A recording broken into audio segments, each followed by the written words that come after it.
എന്നിട്ട് പണ്ഡിതന്മാർക്ക് തെറ്റുപറ്റൂലേ, കിതാബിൽ അബദ്ധം ഉണ്ടാവൂലേ എന്ന് സ്ഥാപിക്കാൻ വേണ്ടി ജാബിറമാണ് ചോദിച്ച ചോദ്യമുണ്ട്. അത് കേൾക്കാം നമുക്ക്. ജലാലുദ്ദീൻ സുയൂത്തിയുടെയും ജലാലുദ്ദീനുൽ മഹല്ലിയുടെയും തഫ്സീറായിട്ടുള്ള മഹല്ലി, തഫ്സീറു മഹല്ലി, ആ തഫ്സീറു മഹല്ലിയിൽ ഭൂമിയെക്കുറിച്ച് കാളയുടെ കൊമ്പിലാണ് എന്ന പരാമർശമുണ്ട്.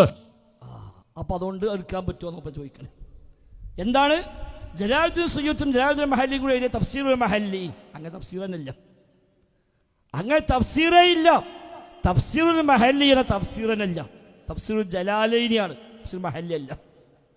ജലാലുദ്ദീൻ മഹല്ലിയും ജലാലുദ്ദീൻ സുയൂത്തിയും രണ്ട് ജലാലുമാർ കൂടി എഴുതിയത് കൊണ്ടാണ് തഫ്സീറുൽ ജലാലൈനി എന്ന് പേര് തന്നെ വന്നത്. രണ്ട് ജലാലുമാരുടെ തഫ്സീർ. അപ്പൊ അങ്ങനെ തഫ്സീറിനില്ല.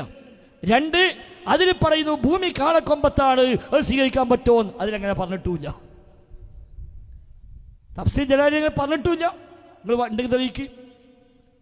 വെറുതെ പറയാം, ആരോ പറഞ്ഞു, എവിടുന്നോ കേട്ടാണ് പറഞ്ഞു. ഇല്ല ജാബിർ റഹ്മാനി, ഒന്ന് അങ്ങനെ തഫ്സീറില്ല. രണ്ട്, നിങ്ങൾ ഉദ്ദേശിച്ച തഫ്സീർ ജലാലൈനി ആയിരിക്കും. ആ ജലാലൈനിയിൽ ഭൂമി കാളക്കൊമ്പത്താണ് ഇല്ലതാനും. ഇനി ഉണ്ടെങ്കിലോ സ്വീകരിക്കേണ്ട ആവശ്യമില്ല, അത് വേറെ കാര്യം. പക്ഷെ ഉള്ളത് പറഞ്ഞാൽ പോലെ, ഞങ്ങളെപ്പറ്റി പോലെ എന്തിനാ ഓലെ പറ്റി പറയണത്?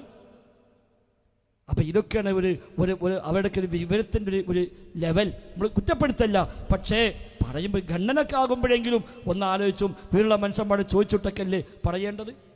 സഹോദരങ്ങളെ, ഏത് പണ്ഡിതൻ്റെയും അബദ്ധങ്ങളെ അപ്പടി സ്വീകരിക്കണമെന്ന് നമ്മൾ ആരും പറഞ്ഞിട്ടില്ല, എന്നെ പറയുകയുമില്ല. പക്ഷേ ഉമ്മത്ത് ഒന്നിച്ച് സ്വീകരിച്ചു പോന്ന അഹ്ലുസുന്ന നയമായി സ്വീകരിച്ചു പോകുന്നത് അബദ്ധമാണെന്ന് പറഞ്ഞാൽ അത് പ്രശ്നമാണ്. അതുകൊണ്ട് മൻഹജാണ് പരിഹാരം എന്ന് ആവർത്തിച്ച് ഓർമ്മപ്പെടുത്തുകയാണ്.